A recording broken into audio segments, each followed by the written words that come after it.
नमस्कार शिक्षक साथियों, आशा करता हूँ आप स्वस्थ होंगे, मस्त होंगे और आपकी जो पढ़ाई है वो अच्छी चल रही होगी, क्योंकि आपका जो एग्ज़ाम है उसमें अब आपके पास में केवल 3-4 दिन बचे हैं।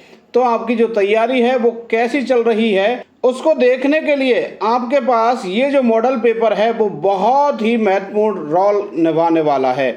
साथियों, इस मॉडल पेपर में सभी तरीके के जो क्वेश्चंस हैं वो समाहित किए गए हैं। यदि आपका इस मॉडल पेपर में स्कोर अच्छा आ रहा है तो ये मान के चलिए जो आपकी तैयारी है वो बहुत अच्छी है। तो आइए वीडियो को शुरू करते हैं। लेकिन आपसे एक निवेदन रहेगा, यदि आप हमारे चैनल पर नए हैं और आपने चैनल को सब्सक्राइब नहीं कर रखा है तो प्लीज़ आप इस चैनल को सब्सक्राइब कर लीजिए, ताकि आगामी समय में जो आपके लिए वीडियोज डाली जाएंगी उनके नोटिफिकेशन आपको समय पर मिल सकें। तो देखते हैं पहला जो क्वेश्चन है वो किस चीज का आएगा, आपका पैसेज का आएगा। और पैसेज है आपके सामने, देखिए आप, just as some man like to play football और क्रिकेट, यानी जिस तरह कुछ लोग फुटबॉल और क्रिकेट खेलना पसंद करते हैं, so some man like to climb mountain, उसी तरह कुछ लोग जो हैं वो क्या पसंद करते हैं, माउंटेन्स पर चढ़ना। This is often very difficult to do, यह जो करना है वो प्राय बहुत कठिन होता है। For mountains are not just bill hills, क्योंकि ये जो माउंटेन्स हैं वो केवल कोई बिल हिल्स यानी कि समतल पहाड़ियाँ नहीं हैं। Paths are usually very steep, यहाँ के जो रास्ते हैं वो प्राय कैसे होते हैं, स्टीप यानी कि एकदम खड़े होते हैं, ढालू होते हैं। Some mountain sides are straight up and down, जो कुछ माउंटेन्स की जो साइडें होती हैं वो एकदम सीधी ऊपर की ओर और नीचे की ओर होती हैं, मतलब एकदम खड़ी होती हैं। So that it may take many hours, इसलिए इसमें घंटों लग सकते हैं। टू क्लाइंब यानी कि चढ़ने में, एज लिटिल एज 100 फीट, मतलब 100 फीट की दूरी को या ऊंचाई को चढ़ने में भी कई घंटे लग सकते हैं। There is always the danger, और इसमें भी हमेशा ही खतरा बना रहता है, that you may fall off, कि आप गिर सकते हैं, और बी किल्ड या मारे जा सकते हैं, और इंजर्ड या फिर आप चोटिल हो सकते हैं। Man talk about conquering a mountain, जो लोग हैं वो पर्वतों को यानी कि पहाड़ों पर विजय प्राप्त करने की बात करते हैं। It is wonderful feeling to reach the top of a mountain, यानी कि किसी माउंटेन के टॉप पर पहुंचने वाली ये जो फीलिंग है वो कैसी है, वंडरफुल है, अद्भुत है। आफ्टर क्लाइंबिंग फॉर आवर्स, यानी कि घंटों तक चढ़ने के बाद जो फीलिंग आती है वो वंडरफुल है। And may be even 4 days, और कई बार ऐसा भी हो सकता है कि आपको चढ़ने में कितना समय लग जाए, कई दिन भी लग जाएं। You look down and see the whole country, आप वहाँ चढ़ के नीचे देखते हैं और अपने पूरे देश को देखते हैं। बिलो यू, जो तुम्हारे नीचे होता है। यू फील गॉड लाइक, आप एकदम भगवान की तरह महसूस करते हैं। Two Italian prisoners of war escaped from a prison camp in Kenya, यहाँ पर एक इंसिडेंट दिया है कि 2 इटालियन यानी कि इटली के कैदी थे, वो जेल का जो कैंप लगा हुआ था उससे बच करके निकल गए। इन केन्या यानी कि केन्या में, डूरिंग द वार, युद्ध के दौरान। They did not try to get back to their country, उन्होंने वापस अपने देश जाने का प्रयास नहीं किया। फॉर दे नो, क्योंकि वो जानते थे, दैट वाज इम्पॉसिबल, क्योंकि यह असंभव था। इंस्टीड, बजाय इसके, they climbed to the top of Mount Kenya, इसलिए वो कहाँ पर चढ़ गए, माउंट केन्या यानी कि जो केन्या चोटी है उस पर वो चढ़ गए, उसके टॉप पर चढ़ गए। And then they came down, और उसके बाद वो नीचे आए। एंड गिव देमसेल्व्स अप, और उन्होंने गिव अप कर दिया यानी कि समर्पण कर दिया। They had wanted to get, वो चाहते थे, टू गेट यानी प्राप्त करना, फीलिंग ऑफ फ्रीडम, स्वतंत्रता की उस फीलिंग को, that one has after climbing a difficult mountain, जो फीलिंग कोई व्यक्ति किसी कठिन पहाड़ पर चढ़ने के बाद प्राप्त करता है। तो ये आपकी पैसेज थी। अब इससे रिलेटेड जो आपके क्वेश्चंस हैं उनको देखते हैं हम। देखिए पहला क्वेश्चन है, some man like to climb a mountain because, यानी कि कुछ लोग जो हैं वो पर्वतों पर चढ़ना पसंद करते हैं क्योंकि, तो यहाँ 4 कारण हैं। They like to play football और क्रिकेट, कि वो फुटबॉल और क्रिकेट खेलना पसंद करते हैं इसलिए। They know the trick of climbing, वो चढ़ने की जो ट्रिक है, चाल है, वो जानते हैं इसलिए। They want to have a wonderful feeling, और तीसरा ऑप्शन है कि वो वंडरफुल फीलिंग लेना चाहते हैं। और चौथा ऑप्शन है they like to face danger, वो खतरों को फेस करना यानी कि उनका सामना करना पसंद करते हैं। तो अकॉर्डिंग टू पैसेज जो इसका राइट आंसर बनेगा वो क्या बनेगा, they want to have a wonderful feeling, यानी कि राइट आंसर कौन सा हो जाएगा आपका सी। क्वेश्चन देखिए, to climb mountains is often difficult, यानी कि पहाड़ों पर चढ़ना प्राय कठिन होता है क्योंकि, उसका कारण क्या है। तो माउंटेन्स आर विल हिल्स, कि जो माउंटेन हैं वो विल हिल्स हैं यानी कि समतल होते हैं इसलिए। इट कंज्यूम्स लेस टाइम, ये कम समय लेते हैं यानी कि इन पहाड़ों पर चढ़ने में कम समय लगता है इसलिए। Prisoners often escape from camps and settle there, यानी कि प्राय क्या होता है, जो प्रिजनर्स हैं वो अपने जो प्रिजन कैंप्स होते हैं उनसे बच निकलते हैं और वहाँ जाकर के सेटल हो जाते हैं। पास आर स्टीप एंड अनएवन, या फिर जो वहाँ के पाथ्स हैं, रास्ते हैं, वो स्टीप एकदम खड़े ढाल वाले होते हैं और अनएवन यानी कि असमतल होते हैं। तो साथियों इसका जो राइट आंसर है वो यही बनेगा ऑप्शन डी। अगला क्वेश्चन है, it is a wonderful feeling it refers to, यहाँ पर ये सेंटेंस में जो इट शब्द आया है वो किस चीज़ का उल्लेख कर रहा है। द स्टीप पाथ, यानी कि जो खड़े ढाल वाले जो रास्ते हैं उनका। द प्रिजनर्स, यानी कि कैदियों का। क्लाइंबिंग ए माउंटेन, यानी कि पहाड़ों पर चढ़ने का। और ऑप्शन डी है माउंटेनियरिंग, यानी कि पर्वतारोहण। तो यहाँ पर जो इट शब्द है वो किसके लिए आया है, क्लाइंबिंग ए माउंटेन, यानी कि किसी पहाड़ पर चढ़ने के लिए आया है। अगला क्वेश्चन देखिए आप, why did 2 Italian prisoners escape from the camp and climb to the top of Mount Kenya, कि जो 2 इटालियन प्रिजनर्स थे वो उस कैंप से क्यों बच निकले और वो कहाँ चढ़ गए, माउंट केनिया के जो टॉप था उस पर क्यों चढ़ गए। तो ऑप्शन है इसके, टू एस्केप टू इटली, यानी कि इटली के लिए बच निकल करके भागने के लिए।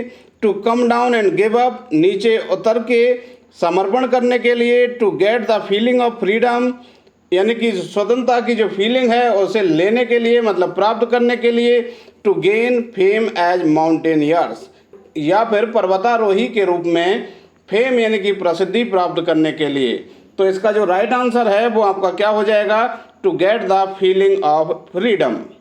अगला क्वेश्चन है, mountaineering is not a very popular sport like football और क्रिकेट, यानी कि जो पर्वतारोहण का ये जो काम है वह बहुत ज़्यादा पॉपुलर स्पोर्ट नहीं है, किसकी तरह, फुटबॉल और क्रिकेट की तरह। इसका कारण क्या है, तो there are no spectators in this sport, यानी कि इस स्पोर्ट में कोई भी दर्शक नहीं होते हैं।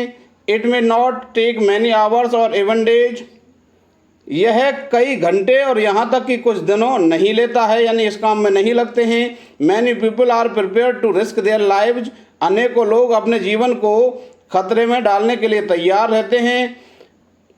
People don't want to enjoy a god like feeling, और जो लोग हैं वो एक भगवान के जैसी फीलिंग को प्राप्त करना पसंद नहीं करते हैं। इसका जो राइट आंसर है वो क्या बन जाएगा साथियों, ए बन जाएगा, क्योंकि इसमें अन्य खेलों की तरह स्पेक्टेटर्स नहीं होते हैं। अगला क्वेश्चन देखिए, right the word from the passage which means threat, यानी कि पैसेज में से वो शब्द आपको छांटना है, वो शब्द आपको ढूंढना है जिसका मतलब क्या होता है, थ्रेट, धमकी या खतरा जिसको बोलते हैं। तो यहाँ पैसेज में आप जाकर के देखेंगे तो यहाँ आपको मिल जाएगा डेंजर, ऑप्शन बी इसका राइट आंसर हो जाएगा। अगला क्वेश्चन है, write the word from the passage which is opposite in meaning to giving up, यानी कि पैसेज में से वो शब्द आपको ढूंढना है जो कि किसका अपोजिट है, गिविंग अप का। गिव अप का मतलब होता है त्याग करना, समर्पण करना। तो इसका जो अपोजिट या एंटोनिम जो है वो क्या है आपका, कनकरिंग, यानी कि विजय प्राप्त करना। अब देखिए यहाँ से आगे आपका ग्रामर शुरू हो जाता है और सबसे पहले जो आपका टॉपिक है वो कौन सा है, fill in the blank with the correct form of the verb given below, question number 8 से लेकर के 17 तक। पहला क्वेश्चन आपका देखिए, हेयर खालिस्तान द बस। पहले आप अपना आंसर देख लीजिए, उसके बाद जो मेरे द्वारा बताया जा रहा आंसर है उसको आप देखिए। ऐसा ही यदि आप पूरे ग्रामर के टॉपिक्स वाले जो क्वेश्चंस हैं उन सब में करेंगे तो आप अपना जो आकलन है वो सही ढंग से कर पाएंगे।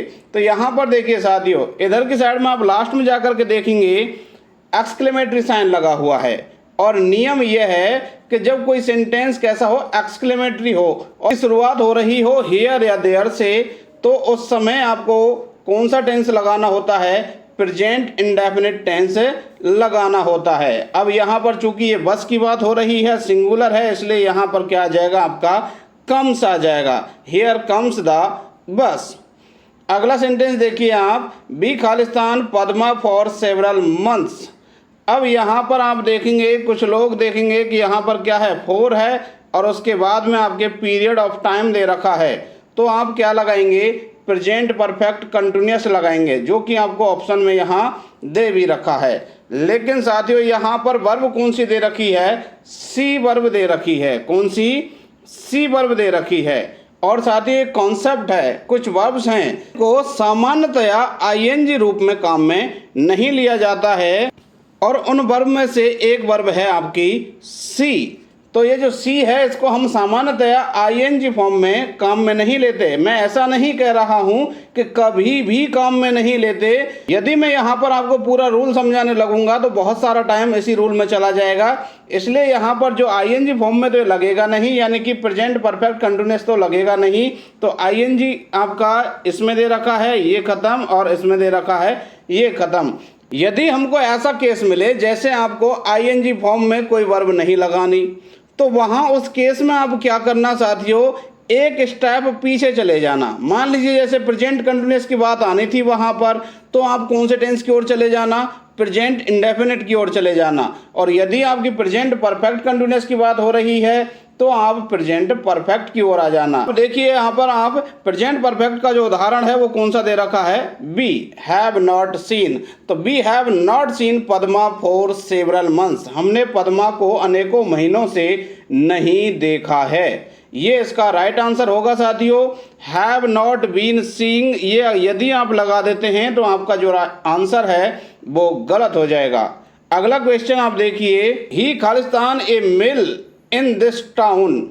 यहाँ पर आप देखेंगे आपको कोई क्ल्यू नहीं दे रखा है, तो आप यहाँ पर बात किसकी हो रही है कि इस कस्बे में उसके पास एक मिल है। और साथियों जब किसी चीज़ पर कोई अधिकार दिखाया जाता है, कोई चीज़ पर अपना पोजेशन शो किया जाता है, तो वहाँ पर आपकी जो वर्ब है वो कौन सी काम में आती है, हैव वर्ब काम में आती है, जिसकी फर्स्ट फॉर्म हैज हैव होती हैं। अब देखिए आपके पास में यहाँ पर ऑप्शन में हैज भी है और हैव भी है, लेकिन मैंने देखा कि हमारा जो सब्जेक्ट है वो कौन सा है, ही है, यानी कि सिंगुलर है, इसलिए हमारी जो वर्ब है वो कौन सी आ जाएगी, हैज। राइट आंसर क्या हो जाएगा इसका, ए। अगला क्वेश्चन देखिए आप, सी खालिस्तान माई ड्यूज बाई नेक्स्ट मंथ। यहाँ पर आप सेंटेंस को ढंग से देखेंगे तो यहाँ आपको मिलेगा बाई प्लस नेक्स्ट मंथ, यानी कि फ्यूचर का समय।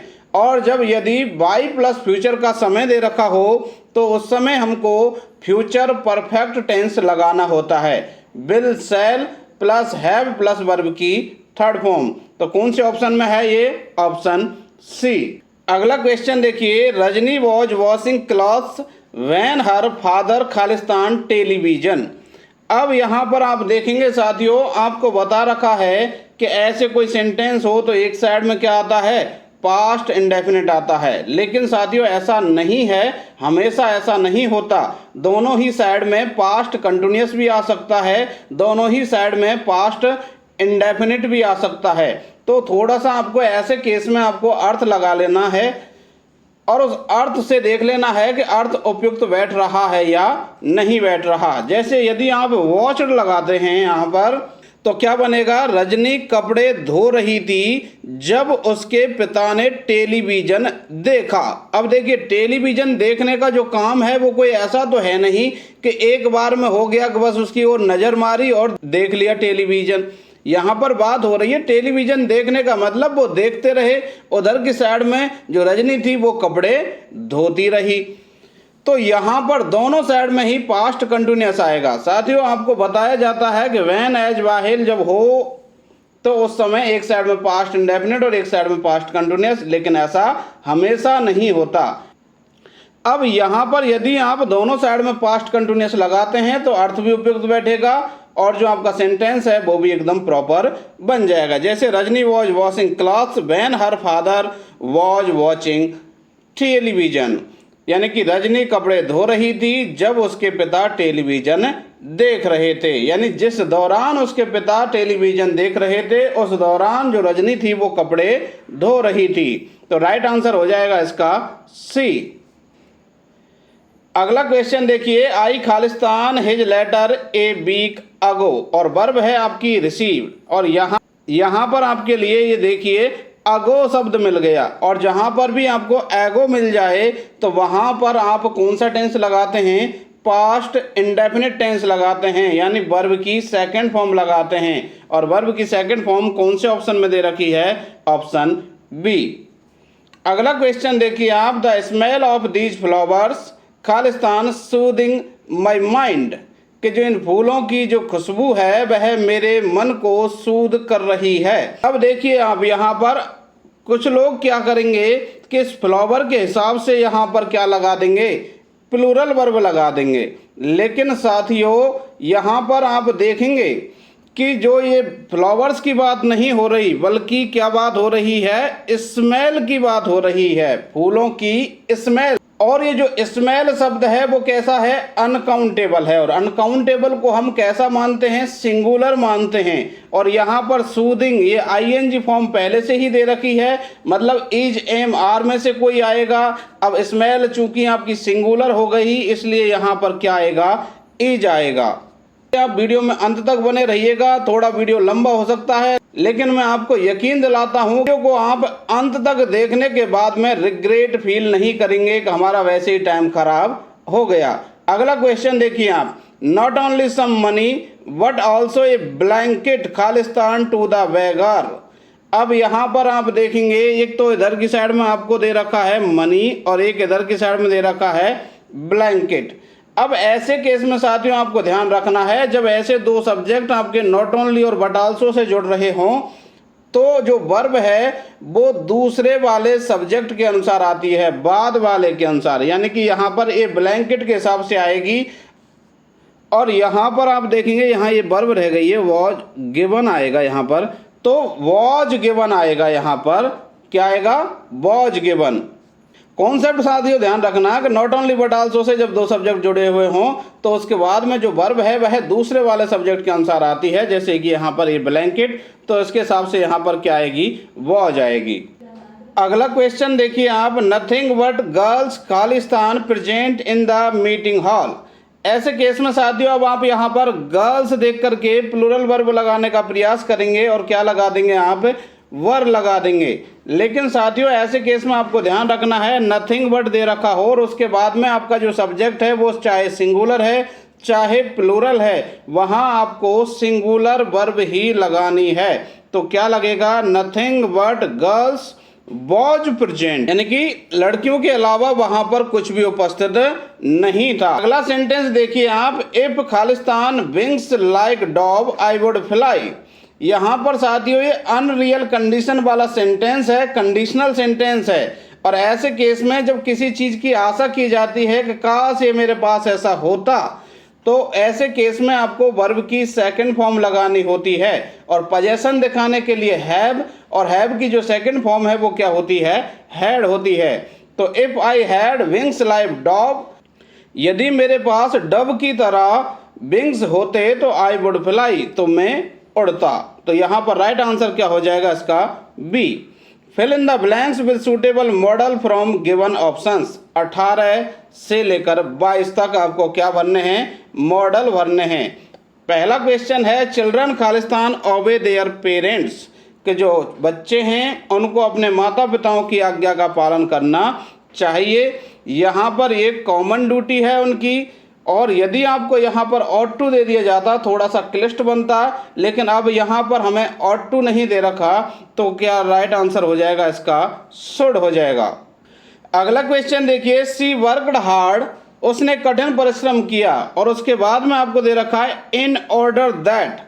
तो साथियों आपको ध्यान रखना है, ऐसे आपको बीच में that, so that, in order that they दिया जाए तो इधर की साइड में मे या माइट लगाना होता है। और उसके लिए आपको ध्यान रखना है कि यदि इधर वर्ब की सेकंड फॉर्म दे रखी है यानी पास्ट इंडेफिनिट दे रखा है तो माइट लगाना है, और यदि इधर प्रेजेंट दे रखा है तो आपको मे लगाना है। अब चूंकि यहाँ पर वर्ब्ड है, सेकंड फॉर्म है, इसलिए राइट आंसर इसका क्या हो जाएगा, माइट हो जाएगा। सी खालिस्तान go on morning walk what now she don't. अब यहाँ पर वह मॉर्निंग वॉक पर जाने की बात हो रही है लेकिन अब नहीं जाती है, मतलब पहले जाया करती थी। पास्ट हैबिट को बताने के लिए हमारे पास दो मॉडल होते हैं, एक होता है यूज टू और एक होता है वुड। अब चूंकि यहाँ वुड तो है ही नहीं तो अपना राइट आंसर क्या हो जाएगा, use to. She use to go on morning walk what now she don't. अगला क्वेश्चन है खालिस्तान you meet my elder brother tell him to call me. अब साथियों यहाँ पर ये वाला जो कॉन्सेप्ट है वो आपको कोई नहीं पढ़ाने वाला है, तो आप ध्यान रखना साथियों, यदि किसी सेंटेंस में आपको इफ का सेंस देना पड़े तो वहाँ पर जो मॉडल है वो क्या आता है, शुड आता है। इफ या बाय चांस का सेंस देने के लिए शुरुआत में जो आपका मॉडल है वो कौन सा लगता है, शुड लगता है। और इस सेंटेंस में आप अर्थ लगा करके देखिए कि यदि तुम मेरे बड़े भाई से मिलें तो tell him to call me, तो उनसे मुझे कॉल करने के लिए कहना। इसलिए यहाँ पर जो राइट आंसर है इसका कौन सा हो जाएगा, ऑप्शन सी शुड। खालिस्तान you like passing the salt please. अब देखिए यहाँ प्लीज लगा करके किसी से कोई रिक्वेस्ट की जा रही है, और ऐसे केस में आपको ध्यान रखना है कि यदि वर्ब आपको लाइक दिख जाए तो उससे पहले आप वुड लगा देना। इसलिए राइट आंसर इसका क्या हो जाएगा, सी। अगला क्वेश्चन देखिए, choose the word that has been spelled wrongly. यानी कि ऐसा शब्द आपको चूज करना है जिसकी स्पेलिंग गलत है। पहला शब्द है फॉर्मर, सही है, पीसेंट सही है, कोर्टियस सही है, लेकिन यहाँ आप देखेंगे जो रेफरेंस है वो गलत है, REFERENCE होता है। तो राइट आंसर आपका हो जाएगा डी। अगला देखिए आप, बेट सही है, पिलग्रिम सही है, प्रीस्ट भी आपका सही है। ये जो है आपका कंक्लूजन, इसमें टी नहीं आता बल्कि क्या आता है, एस आता है, तो यही आपका राइट आंसर हो जाएगा। अगला क्वेश्चन, बिजनेस सही है, इग्नोरेंस एकदम सही है, ऐसे ही आपका एक्वायर यानी प्राप्त करना सही है, लेकिन लास्ट में आप देखेंगे नेगलेक्ट की स्पेलिंग में LECT आता है, इसलिए आपका राइट आंसर हो जाएगा डी। अगला क्वेश्चन देखिए आप, न्यूज़पेपर सही है, सिग्नेचर भी आपका सही है, सैल्यूटेशन भी सही है, और गवर्नमेंट ये देखने में आपको भले ही सही लग रहा हो लेकिन यहाँ एम से पहले एन और आएगा, इसलिए आपका सही आंसर कौन सा हो जाएगा, D. Choose the right preposition from given options 27 to 32। ये आपको 27 से लेकर 32 तक क्या भरने हैं, प्रीपोजिशन भरने हैं। क्वेश्चन देखिए आप, Ram killed a snake. Ram ने एक सांप को मारा, खालिस्तान स्टिक, स्टिक मतलब छड़ी, तो छड़ी से सांप को मारा। और साथियों आप ऐसे केस में ध्यान रखना, जब कोई काम किसी चीज़ से किया जाए तो उसके साथ हम क्या लगाते हैं, विथ लगाते हैं। कुछ लोग यहाँ पर बाई लगा सकते हैं जो कि गलत हो जाएगा। राइट आंसर इसका क्या रहेगा, बी यानी विथ। अगला क्वेश्चन देखिए, the moon went Khalistan the cloud. जो मून था, चंद्रमा था, वह बादलों के पीछे चला गया। अब पीछे के सेंस में आपके पास दो ऑप्शन हैं यहाँ पर, आफ्टर और बिहाइंड। तो ऐसे केस में बिहाइंड, जब बात हो स्थिति में पीछे की तो हम क्या लगाते हैं, बिहाइंड लगाते हैं। तो राइट आंसर आपका कौन सा हो जाएगा, बी यानी बिहाइंड। अगला क्वेश्चन देखिए, द फ्रॉग जंप्ड खालिस्तान द बेल। यहाँ पर आपका राइट आंसर हो जाएगा सी, इनटू द बेल। जब आपका स्थान परिवर्तन के साथ साथ गति भी हो, ऐसे केस में अंदर के सेंस में हम कौन सा प्रीपोजिशन लगाते हैं, इनटू लगाते हैं। When she heard the news of her failure, she could not control Khalistan tears। तो साथियों, जब किसी चीज़ पर नियंत्रण करने की बात हो रही हो, किसी चीज़ के ऊपर शासन करने की बात हो रही हो, तो वहाँ पर कंट्रोल के साथ में आपके प्रीपोजिशन कौन सा लगता है? ओवर लगता है। राइट आंसर हो जाएगा इसका D. The steam engine was invented Khalistan James Watt. Steam engine था, उसका इन्वेंशन यानी कि उसका आविष्कार किसके द्वारा किया गया था? जेम्स वॉट के द्वारा। तो के द्वारा के सेंस में आप कौन सा प्रीपोजिशन लगाते हैं? बाय लगाते हैं। ऑप्शन सी राइट हो जाएगा आपका। अगला क्वेश्चन देखिए, there is still no cure खालिस्तान कॉमन कोल्ड, यानी कि अभी भी जो कॉमन कोल्ड नामक जो बीमारी है उसकी कोई भी उपचार नहीं है। तो इसके लिए आपको क्योर फॉर लगाना होता है। क्योर के बाद में क्या आता है साथियों? फॉर आता है। ऑफ नहीं लगाना आपको, या फ्रॉम या और कोई भी प्रीपोजिशन नहीं लगाना है। आगे आप देखिए, change the voice in the sentences given below bye selecting the correct alternatives. क्या करना है आपको? वॉइस चेंज करना है। क्वेश्चन आपका देखिए पहला, the student filled the street. अब यहाँ आपका स्ट्रीट ऑब्जेक्ट है, सबसे पहले यही आ जाएगा। उसके बाद में आप देखेंगे फिल्ड वर्ब की सेकंड फॉर्म यानी कि पास्ट इंडेफिनिट, मतलब वॉज या वर्ब में से आएगा। तो उसके बाद में वॉज कहाँ पर है? यहाँ बी में है। उसके बाद में फील्ड आ गया और उसके बाद में बाय लगा करके द स्टूडेंट से जो सब्जेक्ट था इसको ऑब्जेक्ट बना करके लिख दिया। लेकिन साथियों, आपका ये जो सेंटेंस है, ये जो आंसर है वो गलत है। उसके पीछे रीजन ये है कि जब आपका वर्ब कौन सी हो, फील्ड या डेकोरेटेड हो, तो उस केस में आप बाय नहीं लगाते बल्कि क्या लगाते हैं? विथ लगाते हैं। तो विथ वाला आंसर सही होगा। यहाँ पर ये जो आपका आंसर है, यहाँ पर ये गलती से इज आ गया है, बाकी इसमें क्या रहेगा? वॉज। तो the street was filled with the students. Right answer इसका होगा अब ये डी। इस समय ये डी होगा। अगला क्वेश्चन देखिए, who wrote the Mahabharata. Interrogative sentence है, सबसे पहले WH वर्ड आएगा, लेकिन हु के मामले में ध्यान रखना है, हु किस में बदल जाता है? बाय हुम में। तो बाय हुम में आपका पहला तो है ही नहीं, खत्म, और आपका लास्ट है नहीं, खत्म। बचे आपके पास दो। तो बाय हुम के बाद में आएगी हेल्पिंग वर्ब। इसमें बी वाले में तो ऑब्जेक्ट दे रखा है, ये खत्म।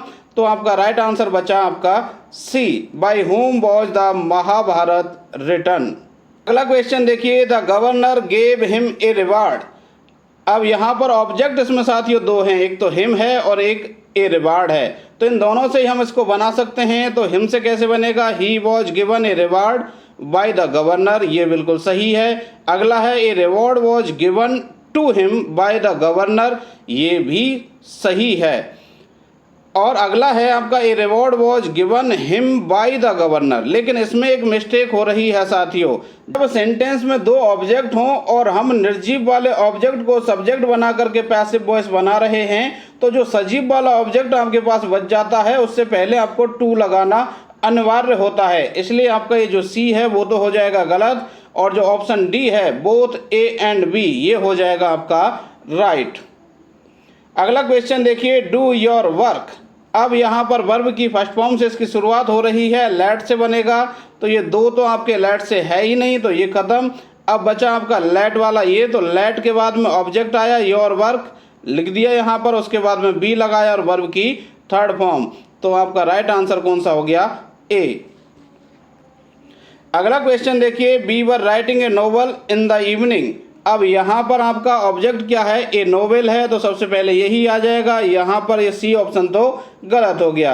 अब नोवेल के हिसाब से क्या आएगा? वॉज आएगा। यहाँ पर वर है, ये गलत, और यहाँ पर वॉज है, ठीक है। अब अगला आप देखेंगे, यहाँ पर जो ING है इसको हटाने के लिए आपको क्या लगाना पड़ता है? बीइंग लगाना पड़ता है। इसमें तो नहीं दे रखा, तो राइट आंसर आपका कौन सा हो जाएगा? B. Have you taken lunch. अब ये आपका इंटेरोगेटिव है, इसमें सबसे पहले इसकी जो शुरुआत है वो किससे होगी? हेल्पिंग वर्ब से ही होगी। तो यहाँ पर तो लंच से शुरू कर रखा है, ये गलत। अब आगे देखिए आप क्या बात हो रही है, ऑब्जेक्ट अपना कौन सा है? लंच है। अब लंच सिंगुलर है, इसलिए हैव आएगा नहीं, तो ये खत्म। अब बचा कौन सा आपका? सी और डी। अब हैज के बाद में ऑब्जेक्ट को सब्जेक्ट बना करके लिखा लंच, और उसके बाद आपने देखा ये टेंस का सेंटेंस है प्रेजेंट परफेक्ट का, तो उसमें क्या जुड़ेगा? बीन। तो बीन कौन से में दे रखा है? Option D. राइट आंसर हो जाएगा डी। अगला आप देखिए, choose the correct indirect speech of sentences from the given alternative 39 to 44। यहाँ पर Rama said why are you going to his village. Rama told that why she was going to village. देखिए अब यहाँ पर इधर की साइड में जो सेंटेंस है वो कैसा है, इंटेरोगेटिव है, तो इधर की साइड में टोल्ड तो आएगा ही नहीं, क्या आएगा, आस्क्ड आएगा, तो पहला खत्म। उसके बाद में जो कनेक्टिव की बात है, कंजंक्शन, ये जो WH वर्ड है वही बन जाएगा, तीनों में है। उसके बाद जो आपका सब्जेक्ट है यू, वो मी के अनुसार बदलेगा, चूंकि यहाँ पर ऑब्जेक्ट नहीं दे रखा लेकिन हम मी मान लेते हैं, तो मी के अनुसार बदलेगा, तो ये किस में बदलेगा, आई में बदलेगा, और यहाँ पर ये सी और ही में बदल रखा है, जो गलत हो जाएगा। राइट आंसर कौन सा हो जाएगा आपका, डी। अगला क्वेश्चन देखिए, द टीचर सेड खालिस्तान the sum of all the angles of a triangle is 180 degree. तो अब यहाँ पर आप देखेंगे इधर की साइड में सेंटेंस कैसा है, अजर्टिव है, और इधर की साइड में केवल सेड दे रखा है, तो ये टोल्ड में नहीं बदलेगा, इसलिए ये खत्म और आपका ये खत्म। उसके बाद कंजंक्शन दैट लग गया, और उसके बाद में the sum of all angles of a triangle, यहाँ पर ये वॉज नहीं होगा, क्या होगा, इज होगा। क्या होगा, यहाँ पर इज होगा, क्योंकि ये जो बात है वो कैसी बात है, मैथमेटिकल फैक्ट है, और मैथमेटिकल फैक्ट या साइंटिफिक फैक्ट, इनमें हम टेंस चेंज नहीं करते हैं। तो राइट आंसर इसका क्या बन जाएगा, the teacher said that the sum of all the angles of a triangle is 180 degrees. Option C सही हो जाएगा। साथियों, जो कुछ टाइपिंग मिस्टेक्स हो रही हैं प्लीज इग्नोर कीजिएगा। अगला क्वेश्चन देखिए, Raman said to me have you finished your work. इधर की साइड में प्रश्नवाचक चिन्ह है, मतलब जो सेड टू है वो किस में बदलेगा, आस्क्ड में बदलेगा, और उसके बाद में जो आपका कंजंक्शन है वो क्या लगेगा, इफ लगेगा, तो इसलिए पहला तो आपका खत्म हो गया। उसके बाद में आप देखिए, ये जो यू है वो मी के अनुसार किस में बदलेगा, आई में बदलेगा, तो यहाँ पर आई में किस में बदल रखा है, ऑप्शन बी में बदल रखा है। और आगे चल के हैव प्लस वर्ब की थर्ड फॉर्म किस में बदल गया, हैड प्लस वर्ब की थर्ड फॉर्म में, और जो योर है वो किस में चेंज हो गया, माई में चेंज हो गया। राइट आंसर आपका हो जाएगा बी। अगला क्वेश्चन है, she said to the teacher I can solve any questions. Questions नहीं, एक क्वेश्चन है, तो ऑप्शन है आपके सी टोल्ड टीचर। अब देखिए इधर की साइड में एडजेक्टिव सेंटेंस है, तो सेड टू किस में बदल जाएगा, टोल्ड में। यहाँ आस्क्ड में दे रखा है, इसलिए ये खत्म। आगे जो कंजंक्शन है आपका क्या लगेगा, दैट, तीनों में लगा रखा है। उसके बाद में जो आई है वो आपका सी से बदला, तो किस में बदला, सी में बदल गया, और जो कैन है वो किस में बदल जाएगा, कुड में, तो इसलिए यहाँ पर ये आंसर तो आपका खत्म। अब उसके बाद में सॉल्व और सॉल्व्ड, इसमें आपके सॉल्व दे दिया, जल आ जाता है, उसके बाद हमेशा ही वर्ब की फर्स्ट फॉर्म आती है, तो इसलिए राइट आंसर आपका कौन सा हो जाएगा, ऑप्शन बी। अगला क्वेश्चन देखिए, mother said to his son don't go out. माँ ने अपने पुत्र से कहा बाहर मत जाओ। अब ऑप्शन देखिए, यहाँ पहला ऑप्शन है mother forward his son to go out. जब हम फॉरवर्ड लगा देते हैं तो इसमें नॉट वाला सेंस आ जाता है, इधर वाला जो नॉट है वो खत्म हो जाता है, तो ऐसा बन जाता है forward his son to go out. ये बिल्कुल आपका सही है। आगे देखिए आप, mother ordered his son not to go out. ये जो सेंटेंस है, ऐसे सेंटेंस को हम ऐसे भी बना सकते हैं जिसमें आपको लगता है कि ऑर्डर दिया है। अब माँ है, अपने पुत्र को ऑर्डर भी दे सकती है, इसलिए ये भी सही हो सकता है। और आगे जो है, mother advised his son not to go out, ये तीनों ही आपके सही ऑप्शन हैं इसके। तो राइट आंसर है वो क्या हो जाएगा, डी हो जाएगा। साथियों ध्यान रखना है, फॉरवर्ड के मामले में तो यहाँ आपको टू के पहले नॉट नहीं लगाना है, और ऑर्डर्ड या एडवाइस्ड के मामले में आपको टू से पहले यहाँ पर ये नॉट लगाना है। अगला सेंटेंस देखिए, guru says to the peoples we are warned to serve the humanity. अब देखिए यहाँ पर सेज आ गया, तो इधर का जो सेज है वो किस में बदलता है, टेल्स में बदलता है, तो पहला ऑप्शन तो आपका यही गलत हो गया। अब उसके बाद में बात आई कंजंक्शन की, तो क्या लग जाएगा, दैट लग जाएगा, तीनों जगह लगा रखा है।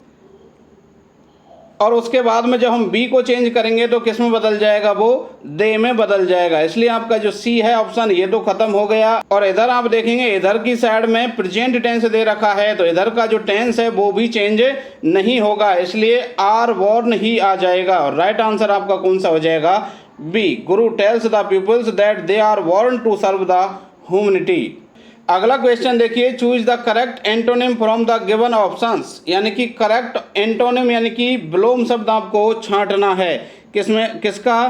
पहला क्वेश्चन देखिए आप, अवेयरनेस। अवेयरनेस का मतलब होता है जागरूकता। अब जागरूकता का यहाँ पर पर्यायवाची क्या होगा? इग्नोरेंस, यानी कि अज्ञानता। एक तो कोई व्यक्ति जागरूक होता है और एक कोई किसी चीज़ का उसको ज्ञान नहीं होता है, उसको क्या बोलते हैं? अज्ञानी। अगला है आपका एमिनेंट। एमिनेंट का मतलब होता है महत्वपूर्ण। अब देखिए आप यहाँ पर पहला ऑप्शन है डिसीजिव, जिसका मतलब होता है निर्णायक। प्रोमिनेंट का मतलब होता है महत्वपूर्ण। एनर्जेटिक का मतलब होता है ऊर्जावान। और अनइम्पोर्टेंट का मतलब होता है जो महत्वपूर्ण नहीं है। और यहाँ पर है एमिनेंट यानी कि महत्वपूर्ण, तो राइट आंसर इसका क्या हो जाएगा? डी। अगला क्वेश्चन देखिए, डिमोलिश। डिमोलिश का मतलब होता है नष्ट करना। अब यहाँ पर आप देखेंगे पेरिस का मतलब भी नष्ट करना होता है, बेनिस का मतलब भी नष्ट करना होता है, डिफाई का मतलब होता है अवज्ञा करना यानी कि आज्ञा का पालन ना करना, और कंस्ट्रक्ट का मतलब होता है निर्माण करना। तो यहाँ पर जो डिमोलिश का एंटोनिम है वो क्या हो जाएगा? ऑप्शन ए, कंस्ट्रक्ट। अगला क्वेश्चन देखिए आप, एनॉर्मस। एनॉर्मस का आपको अपोजिट बताना है। एनॉर्मस का मतलब होता है विशाल, और यहाँ पर आप आगे देखेंगे टिनी। टिनी का मतलब होता है सूक्ष्म। और बी है जियांट। जियांट का मतलब भी विशाल होता है। एनफ का मतलब पर्याप्त। एंटायर का मतलब संपूर्ण। तो ये जो तीनों हैं ये तो हो जाएंगे गलत, और राइट आंसर कौन सा हो जाएगा? टिनी हो जाएगा। अगला देखिए आप, choose the correct synonym from the given options. 49 से 52 में आपको क्या बताना है? सिनोनिम यानी कि पर्यायवाची बताना है। अब देखिए आप, एलिजिबल किसी चीज़ के लिए योग्य होना, पात्र होना, इसका सिनोनिम क्या बनेगा? डिसग्रेस का मतलब तो होता है अपमान। क्वालिफाइड का मतलब होता है योग्य होना, तो यही इसका राइट आंसर हो जाएगा। और फैमिलियर का मतलब होता है प्रसिद्ध या चिरपरिचित, और ग्रेटफुल का मतलब होता है आभारी या कृतज्ञ। अगला देखिए आप, लेजर। लेजर का मतलब होता है फुर्सत का समय, खाली समय। तो यहाँ ऑप्शन में आप देखेंगे वैकेशन। वैकेशन का मतलब भी वही होता है खाली समय या छुट्टी। लीथल का मतलब घातक होता है। लिटरल का मतलब शब्द से होता है। मोमेंटरी का मतलब क्षणिक होता है। तो इसका राइट आंसर क्या हो जाएगा आपका? वैकेशन। अगला देखिए, टॉलरेट। टॉलरेट का मतलब होता है सहन करना। अब पहला जो ऑप्शन है बियर, यानी कि सहन करना ही होता है। टॉर्मी का मतलब होता है तूफानी, और ट्रेसपासर का मतलब होता है अनअधिकृत प्रवेश करने वाला, और रिबुक का मतलब होता है डांटना, फटकारना। तो राइट आंसर आपका हो जाएगा ए। अगला देखिए आप, बैंकरप्ट। बैंकरप्ट का मतलब होता है दिवालिया। किसी का दिवाला निकल जाता है उसको क्या बोलते हैं? बैंकरप्ट। अब इसका जो समानार्थी है वो कौन सा है? इंसॉल्वेंट होता है। इंसॉल्वेंट का मतलब भी वही होता है जो कि बैंकरप्ट का होता है। आगे आपके ऑप्शन है बारेन। बारेन का मतलब होता है बंजर। कंसील का मतलब होता है छुपाना। कॉन्फिडेंट का मतलब आप जानते ही हैं, आश्वस्त होता है। अगला क्वेश्चन देखिए, choose one word for the expressions from the options given below. यहाँ पर ये कुछ बातें दे रखी हैं, उनके लिए आपको क्या करना है? वन वर्ड का चुनाव करना है।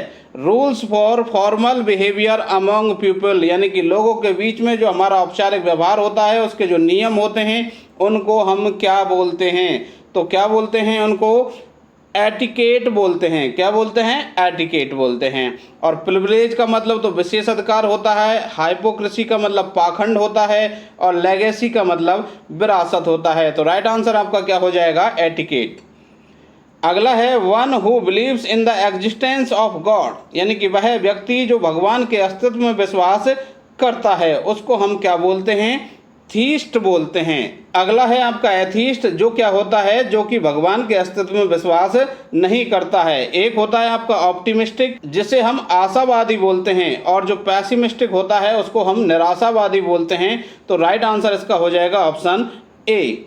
अगला देखिए आप, द स्टडी ऑफ पॉपुलेशन, यानी कि जनसंख्या के अध्ययन को क्या कहा जाता है? तो क्या कहा जाता है? डेमोग्राफी कहा जाता है। ऑप्शन। अगला क्वेश्चन देखिए आप, a person who rights the life history of another person, यानी कि एक ऐसा व्यक्ति जो किसी दूसरे व्यक्ति का जो जीवन इतिहास होता है उसे लिखता है, उसे हम क्या बोलते हैं? बायोग्राफर या ऑटोबायोग्राफर या राइट या पोइट। तो उसको क्या बोलते हैं, हम बायोग्राफर बोलते हैं, जो किसी दूसरे के जीवन इतिहास के बारे में लिखता है। और जो खुद के जीवन इतिहास के बारे में लिखता है उसको हम ऑटोबायोग्राफर बोलते हैं। अगला क्वेश्चन देखिए आप, select the most appropriate meaning of the given below idioms. यहाँ पर कुछ आपको ईडियम्स दे रखी हैं 57 से लेकर के 60 में, उनमें आपको उनका अप्रोप्रिएट मीनिंग कौन से ऑप्शन में है वो बताना है। क्वेश्चन है पायरिक हिस्ट्री। पायरिक हिस्ट्री का जो मीनिंग है वो क्या होता है, ऐसे ही win at great cost to the winner, यानी कि वह जीत जो कि विनर के लिए बड़ी कीमत चुका करके आती है। तो यही इसका राइट आंसर होता है सी। अगला क्वेश्चन देखिए, टू स्मेल ए रैट। ये जो आपकी इडियम है इसका जो मतलब है वो होता है टू सस्पेक्ट फॉल डीलिंग्स, यानी कि आपके साथ जो कुछ भी गलत होने वाला है उसकी आप पहले ही अंदाजा लगा लेते हैं, उसका शक कर लेते हैं, उसको क्या बोलते हैं, टू स्मेल ए रैट। अगला क्वेश्चन देखिए, ब्रिंग होम द बेकन। इसका जो मीनिंग है वो क्या होता है, टू अचीव समथिंग सक्सेसफुली। ये इसका राइट मीनिंग होता है। अगला है आपका हैज वंस वेट्स। तो इसका जो राइट आंसर है आपका वो क्या बनेगा, to reduce the risk of making a mistake by keeping one's options open, यानी कि गलती करने की जो जोखिम है उसको कम करना। किसके द्वारा, by keeping one's options open, किसी के जो ऑप्शंस हैं, विकल्प हैं, उनको खुला रख करके। ये इसका राइट मीनिंग होता है। तो ऑप्शन आपका कौन सा सही हो जाएगा, बी। आगे देखिए आप, fill in the blanks with correct article और determiners choosing from the options given below. यहाँ नीचे आपको क्या दे रखे हैं, आर्टिकल और डिटरमिनर्स के क्वेश्चंस दे रखे हैं, उनका आपको सही ऑप्शन चुनाव करना है। क्वेश्चन देखिए आप, there is Khalistan milk in the jug, you can not make a cup of tea. यहाँ पर देखिए आप इधर जोड़ दीजिए, you can not make a cup of tea, आप एक कप चाय नहीं बना सकते हैं। और इधर की साइड में बात बताई जा रही है कि जग में थोड़ा दूध है। अब कितना थोड़ा है साथियों, जब हम लिटिल, ए लिटिल और द लिटिल और फ्यू, ए फ्यू और द फ्यू की बात करते हैं, उसमें जो लिटिल और फ्यू है उनमें हम बात करते हैं ना के बराबर थोड़ा, यानी कि चीज़ होती तो है लेकिन उसकी उपयोगिता नहीं होती है।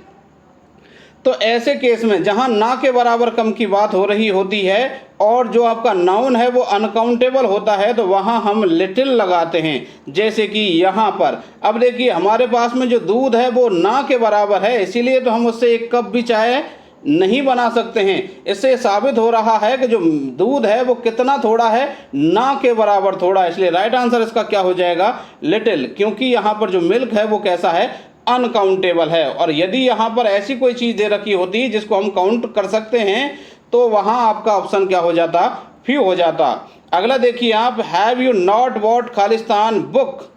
अब देखिए यहाँ पर कि क्या तुमने कोई किताब नहीं खरीदी है, तो आप देखेंगे सम और एनी का जहाँ मामला हो, कोई या कुछ की बात हो रही हो, तो वहाँ आपको सेंटेंस को देखना है। और यदि आपका सेंटेंस इंटेरोगेटिव के साथ साथ नेगेटिव है तो आप सब्जेक्ट देख लेना। सब्जेक्ट यदि आई या वी है तो आप लगाना सम, और यदि आई और वी के अलावा कोई सब्जेक्ट है तो आप लगा देना एनी। तो राइट आंसर आपका क्या हो जाएगा, बी। का क्वेश्चन देखिए आप, खालिस्तान student was given a certificate at end of the programme,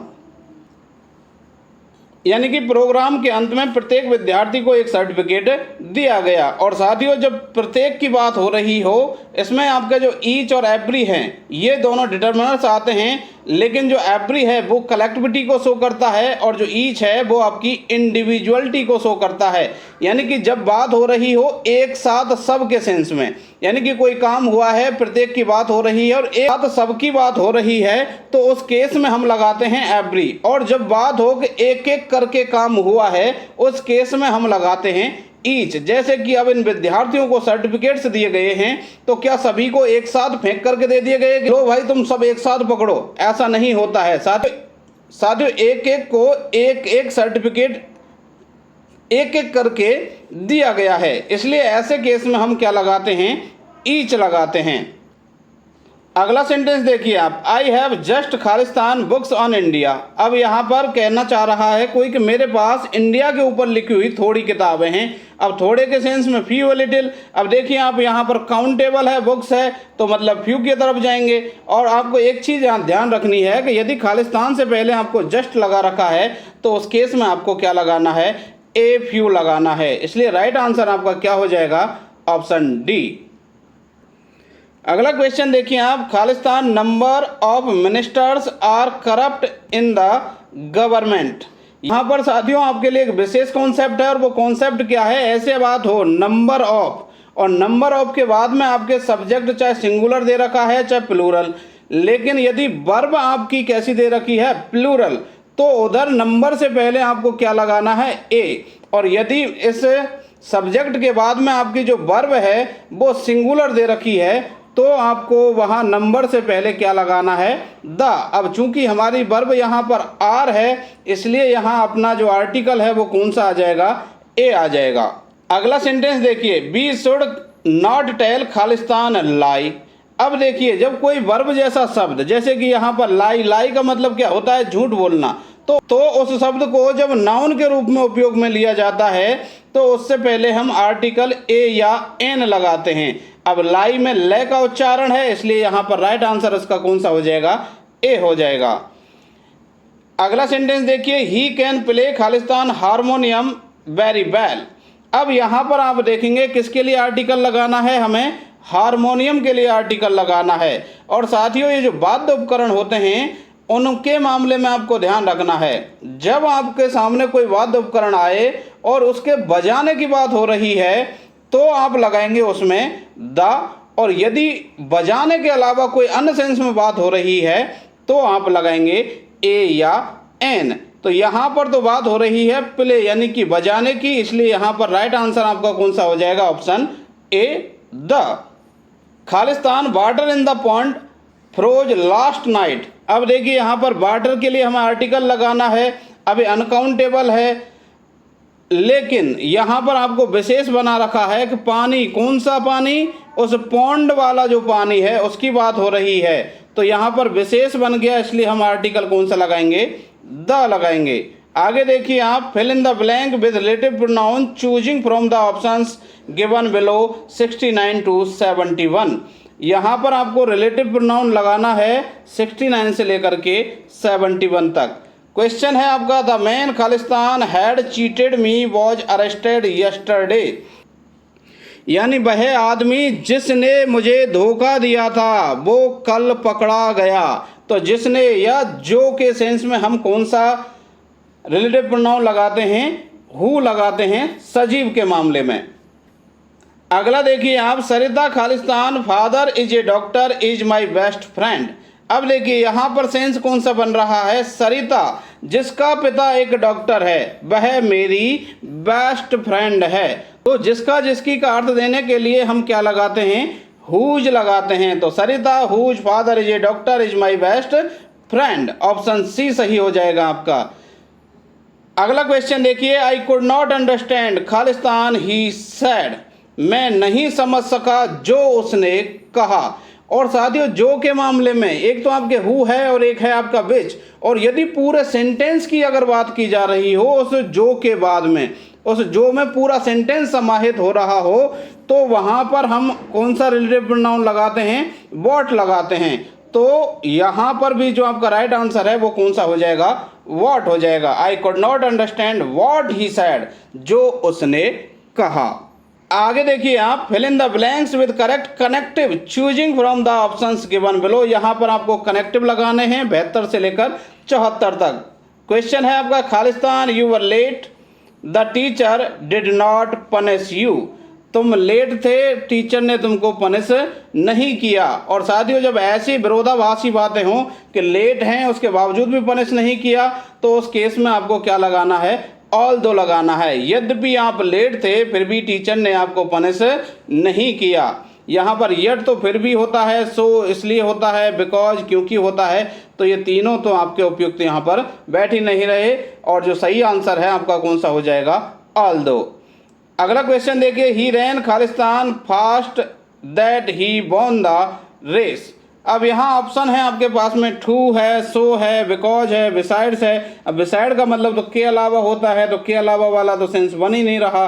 because का मतलब क्योंकि होता है, ही रेन वह दौड़ा क्योंकि, इसका भी यहाँ पर सेंस नहीं बन रहा। लेकिन आप साथियों ध्यान रखेंगे टू और सो के मामले में, जो टू है वो तो तब लगता है जब आगे चल के टू दे रखा हो, और जो सो है जब लगता है जब आगे चल के दैट दे रखा हो, जैसे कि यहाँ पर ये दे रखा है, ही रेन सो फास्ट, वह उतना तेज दौड़ा कि वह रेस जीत गया। तो राइट आंसर आपका हो जाएगा बी। अगला देखिए आप, खालिस्तान माय फादर और his friends have gone to, यहाँ पर ये और आ गया, इस और ने ही हमें संकेत दे दिया ये किसके जोड़े की बात कर रहा है, आइदर और का जो जोड़ा होता है उसकी बात कर रहा है। शुरुआत में आइदर और उसके बाद में एक सब्जेक्ट और उसके बाद में और फिर उसके बाद में दूसरा सब्जेक्ट लगता है। और यदि ये नीदर लगवाना चाहता तो यहाँ पर और की जगह नॉर देता। इन शब्दों को ईदर और नीदर भी उच्चारित किया जाता है। तो राइट आंसर यहाँ पर कौन सा हो जाएगा आपका, बी, ईदर।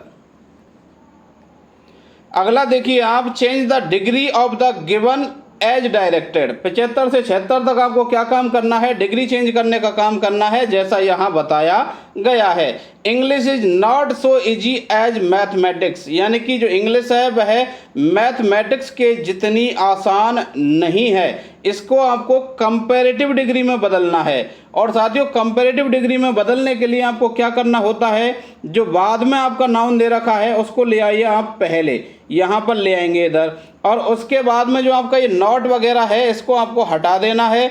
उसके बाद आपकी जो इसमें वर्ब है उसको लिखना है, और उसके बाद में जो आपकी एडजेक्टिव दे रखा है उसको आपको कंपैरेटिव बना देना है। और कंपैरेटिव बनाने के लिए आपको क्या करना होता है, या तो मोर लगाना होता है उससे आगे, या फिर उसमें ही ER जुड़ जाता है। तो ऐसा कहाँ कहाँ हो रहा है, देखिए आप, मैथमेटिक्स इधर आ गया, उसके बाद में आपका इज आ गया, और उसके बाद में कंपैरेटिव वर्ड आ गया, और उसके बाद में आपको क्या करना है, देन लगाना है। फिर उसके बाद जो आपका पहला नाउन था उसको आपको लिख देना है। इस तरीके से आपकी पॉजिटिव डिग्री से डिग्री बनती है, और यही आपका जो आंसर है वो राइट हो जाएगा। अब यहाँ पर भी आप सेंस लगा करके देख लीजिए क्या बन रहा है सेंस, मैथमेटिक्स इंग्लिश से अधिक आसान है। और ऊपर भी क्या कहा जा रहा था, English is not so easy as mathematics, यानी कि अंग्रेजी मैथमेटिक्स के उतनी आसान नहीं है, मतलब मैथमेटिक्स ज़्यादा आसान है। तो यहीं पर यहाँ पर भी वही सेंस बन रहा है कि mathematics is easier than English. अगला क्वेश्चन देखिए, सुपरलेटिव ऑफ कॉस्टली। यहाँ पर आपसे पूछा है कि कॉस्टली की सुपरलेटिव डिग्री क्या होगी। तो साथियों सुपरलेटिव बनाने के लिए आपके पास में दो ऑप्शन होते हैं, एक तो मोस्ट लगा करके और एक ST या EST लगा करके। अब कुछ शब्दों में मोस्ट लगता है, कुछ शब्दों में ST या EST लगता है, लेकिन ये जो कॉस्टली शब्द है इसमें आपका क्या लगता है, EST लगता है, और क्या बन जाता है, कॉस्टलीएस्ट। अगला देखिए आप, fill in the blank with suitable phrasal verb given in the options. यहाँ पर आपसे फ्रेजल वर्ब भरवाई जा रही है, और फ्रेजल वर्ब में साथियों आपको ये याद करनी पड़ेंगी, और तभी आप इनको कर पाओगे। सेंटेंस देखिए आप, how do you Khalistan on such A small salary, कि आप इतनी जो कम सैलरी है उसमें कैसे सरवाइव करते हो, जीवन यापन करते हो। तो यहाँ पर ऑप्शन है गेट बाई। अब गेट बाई का मतलब ही क्या होता है, जीवन यापन करना या गुजारा करना गेट बाई का मतलब होता है। गेट आउट का मतलब होता है बाहर जाना, गेट अप का मतलब होता है उठना, गेट रिड ऑफ का मतलब होता है छुटकारा पाना। तो ये तीन तो आपके गलत हैं, और राइट आपका कौन सा है, गेट बाई। अब people should Khalistan useless customs, के जो लोग हैं उन्हें जो व्यर्थ की जो यूजलेस कस्टम्स हैं, जो परंपराएं हैं, उनसे संबंध विच्छेद कर लेना चाहिए, उनको त्याग देना चाहिए। तो ऐसा सेंस देने वाली फ्रेजल वर्ब आपकी कौन सी है, ब्रेक विद। इसका मतलब क्या होता है, त्याग देना, छोड़ देना या संबंध विच्छेद कर लेना। तो राइट आंसर आपका यही हो जाएगा। और जो आगे है आपका ब्रेकआउट, इसका मतलब होता है किसी युद्ध, दंगा, बीमारी इत्यादि का अचानक फैल जाना। और आगे है आपका ब्रेक इनटू, और ब्रेक इनटू का मतलब होता है किसी के घर में या किसी जगह पर जबरदस्ती प्रवेश कर जाना। और आगे है आपका ब्रेक अवे। ब्रेक अवे का मतलब होता है बच करके भाग निकलना। तो यहाँ पर राइट आंसर आपका कौन सा हो जाएगा? ब्रेक विद हो जाएगा। आगे देखिए आप, choose the correct alternative as directed in the questions, यानी कि क्वेश्चंस में जैसा आपको डायरेक्ट किया गया है उसका सही विकल्प आप चुनिए। क्वेश्चन है, she do not have deep understanding of social values. Here the word deep is, यहाँ पर ये जो डीप शब्द है वो क्या है वो आपको बताना है। क्या ये नाउन है, क्या वर्ब है, क्या एडजेक्टिव है, क्या या एडवर्ब है क्या? तो साथियों यहाँ पर आप देखेंगे अंडरस्टैंडिंग। अंडरस्टैंडिंग का मतलब होता है समझ, मतलब समझ का मतलब हुआ, ये समझ शब्द तो हुआ नाउन। अब इसकी विशेषता बता रहा है कि समझ कैसी? गहरी। और जब किसी नाउन या प्रोनाउन की कोई शब्द विशेषता बताता है तो वो जो शब्द है वो आपका एडजेक्टिव बन जाता है। इसलिए राइट आंसर आपका हो जाएगा सी।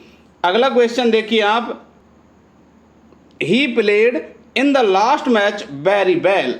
Here the word very is, यहाँ पर ये जो वेरी शब्द है वो क्या है? यहाँ पर जो वेरी शब्द है वो आपका क्या है? एडवर्ब है। और साथियों एडवर्ब को पहचानने के लिए आपके पास में एक तरीका है, आप जो सेंटेंस की वर्ब है उससे आप क्वेश्चन कीजिए कि कार्य कैसे हुआ, कार्य कब हुआ, काम कितना हुआ। इस तरीके से शब्द लगा कर के आप अगर पूछते हैं तो जो उत्तर में जो शब्द आता है वो आपका क्या होता है? एडवर्ब। क्या लगा करके पूछना है कि कार्य कब हुआ, कार्य कहाँ हुआ, कार्य कितना हुआ, कार्य कैसे हुआ। ये इन शब्दों को लगा करके यदि हम वर्ब से प्रश्न करते हैं तो उत्तर में एडवर्ब आता है। या फिर आप ऐसे मान लीजिए सीधा कि वह शब्द जो किसी वर्ब या किसी एडजेक्टिव या किसी अन्य एडवर्ब को मॉडिफाई करता है, यानी उसकी विशेषता बताता है, हम उसे क्या बोलते हैं? एडवर्ब बोलते हैं। तो अब देखिए यहाँ पर बात हो रही है ही प्लेड, वह खेला। कैसे खेला? वेल, अच्छी तरह खेला। और वेल की भी विशेषता वेरी वेल। तो इसलिए यहाँ पर जो वेरी शब्द है वो आपका क्या हो गया? एडवर्ब हो गया। तो साथियों ये थे आपके मॉडल पेपर के टोटल 80 क्वेश्चंस। बाकी जो बचे हैं आपके योजनाओं वाले क्वेश्चंस उनको आप अपने स्तर पर देख लीजिएगा। चूंकि मेरी जो विशेषज्ञता है वो केवल इंग्लिश में है, इसलिए मैं चाहता हूं कि मैं केवल आपके लिए जो इंग्लिश है उसमें आपकी ज़्यादा से ज़्यादा मदद कर पाऊं। आशा करता हूं दोस्तों ये जो मॉडल पेपर है वह आपका आकलन करने में आपकी बहुत ज़्यादा मदद करेगा। पेपर में जो आपने तमाम कॉन्सेप्ट सीखे हैं उनसे आपको अपनी परीक्षा में बहुत ज़्यादा मदद मिलेगी। और यदि आपको ऐसा लगता है तो आप इस वीडियो को लाइक करके अपने अन्य साथियों तक शेयर कीजिए। और यदि आप हमारे चैनल पर नए हैं और चैनल को आपने सब्सक्राइब नहीं कर रखा है तो आप प्लीज़ इस चैनल को सब्सक्राइब कर लीजिए ताकि हमारी आगामी वीडियोज़ भी आप तक पहुंचती रहें। मिलते हैं अगली वीडियो में। वीडियो को अंत तक देखने के लिए बहुत बहुत धन्यवाद।